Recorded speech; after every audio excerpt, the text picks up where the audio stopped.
nerds, and welcome back to Cinematic Sarcastic, podcast that talks all things movies and television. I'm Natalie, and I'm your host. On today's episode, we are going to be talking about Transformers: Rise of the Beasts. Now, before we jump into it, I just have to give a teeny tiny little apology. I know that this is a second kind of longer gap that I have had between episodes, and I know with the first one I was not feeling well.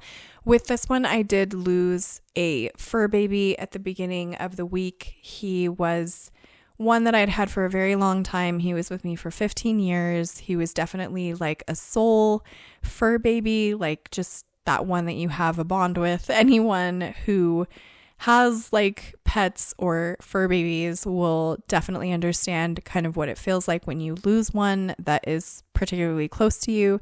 So I've just been taking some time to grieve and kind of work through that and process through that.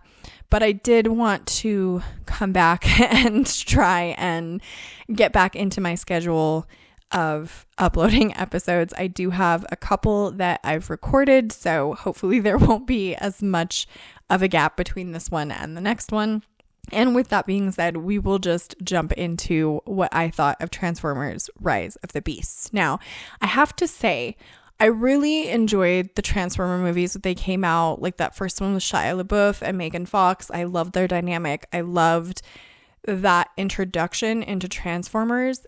I don't think I have watched, other than Rise of the Beasts, any of like the rebooted Transformers films, because I read somewhere, and obviously the title should have been a dead giveaway, and it was not, because my brain is just not with it. But Transformers: Rise of the Beasts, I had read somewhere that this one is the second one in like the rebooted franchise, and I don't think I watched the first one. I don't think I saw whatever one predated this particular one.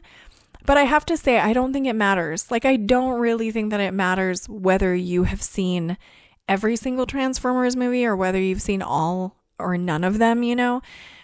I don't think that it'll be any different. Like, you could pluck Anthony Ramos, who plays the character of Noah Diaz. I want to say that's his name in the movie, Noah Diaz. You could pluck him out of this and you could drop Shia LaBeouf right into it, and it would not change anything about the movie. I don't think it matters who plays the lead character in any of the Transformers movies anymore, because it is the exact same story over and over again. Like, this one really is just Noah Diaz, who somehow Forrest Gump stumbles his way onto an Autobot per usual, and then gets sucked into the we need to make sure to save the universe per usual. It's not different. I will say I really enjoyed the actual Autobot creatures, like the beasts in this. I liked the design of them.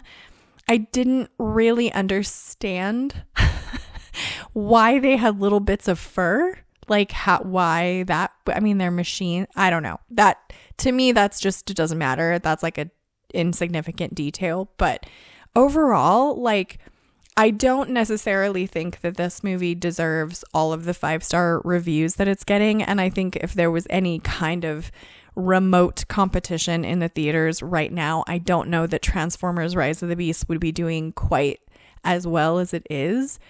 I wasn't disappointed, but I wasn't blown away by it either. And there were a couple of things in this that I wasn't thrilled about, just in terms of everything that comes out of Hollywood now seems to need to have an agenda, you know? There are a couple of like little one-liners and just some like sequences where you're like, oh, like that's what you're pushing. I got it.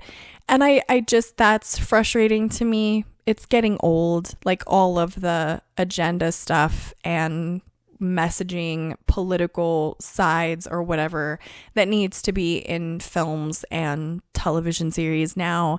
I don't know. For me, like, movies are meant to be a form of entertainment, or they should be, in my opinion, be a form of entertainment that it shouldn't matter who is playing in it or anything. Like, it should be something that's bringing people together, you know, which at the end of the day, I feel like this one probably will. I think it's fine. I only think that there was one moment maybe that was a little inappropriate, teeny bit little inappropriate to bring your kids to, but I don't think that kids would necessarily catch on to it.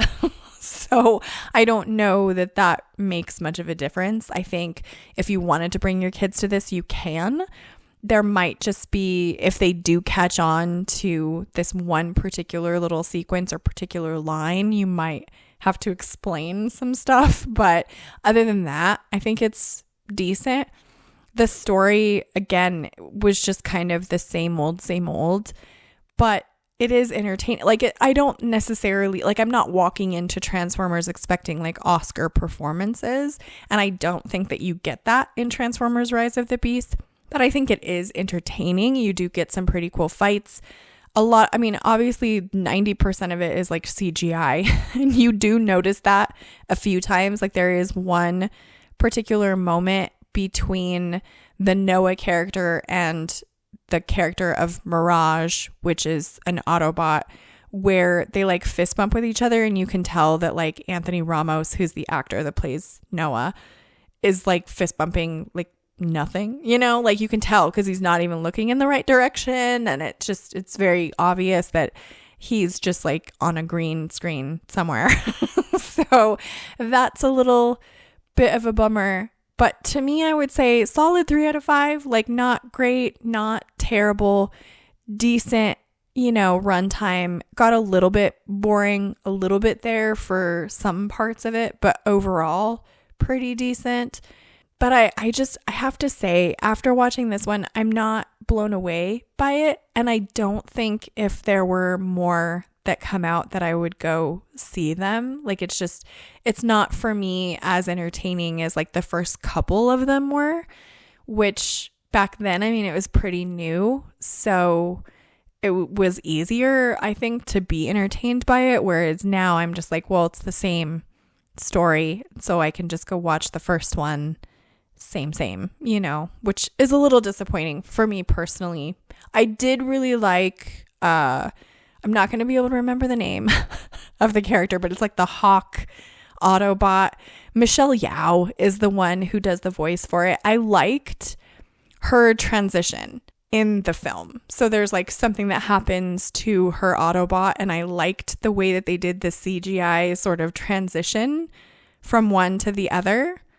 I liked that. It was kind of cool, pretty neat to see, but overall, not the best movie, not the worst. I think if you are wanting to like take your family out to see a film, this one is a decent one to go see, but if it's not on your radar to like want to go see it, I don't think you're missing anything by waiting for it to come out on digital. Personally, I think it would be exactly the same experience if you were streaming it as if you were in the theater. It just costs less.